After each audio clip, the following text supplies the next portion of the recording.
Because I started thinking, people were asking me, am I going to start doing some more networking events? I used to run them a few years ago, but I sort of put that on hold and cracked on with things.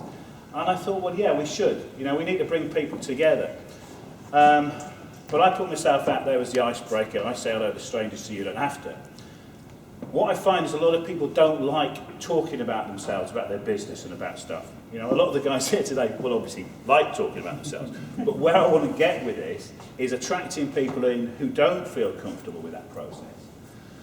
And by starting simple and just telling stories about things, talking about things that people are passionate about, that gets them engaging with others, and then they start applying that thinking and go, yeah, this isn't too complicated after all.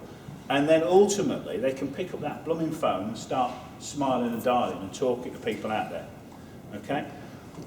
The 1,000 Better Ways name came about because as I was listening to the news and what was going on, I was doing some work around the tsunamis or whatever I was looking at, and I went, hang on a minute, April the 11th, 1st of January this year, that's 1,000 days. It came out at 1,000 days.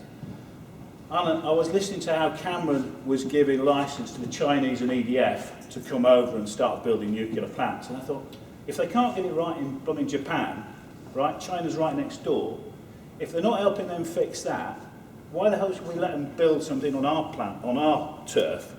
You know, yes, if they know how to fix these things, if things go wrong, fine, crack on. But if they don't, no thank you. So 1,000 Better Ways came out of that.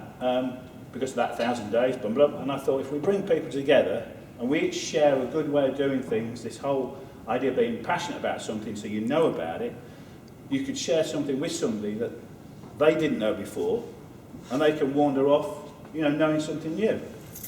And hopefully it'll make for a nice engaging way of doing things, all right? So the basic premise is, if we spread out, we've got a huge space here.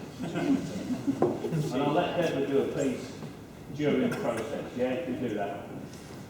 Let's spread out, use the space so we're not talking over each other, because that can get a bit annoying and it can make our heads spin. And if you just start talking to the person nearest to you, yeah, 4 or 5 minutes or so, I'll ding a bell and then make eye contact with somebody else and go and talk to them. Right, great structure here. And then we do that for 15 minutes, and then somebody will stand up and do a 5-minute piece to everybody else, rather like I've just done now, so that they can, everybody else can relax for a bit. Yeah? Teas and coffees are in the middle of the room there, so let's spread out, please. Just wander out a bit and I'll shout in 5 minutes. Okay? I'll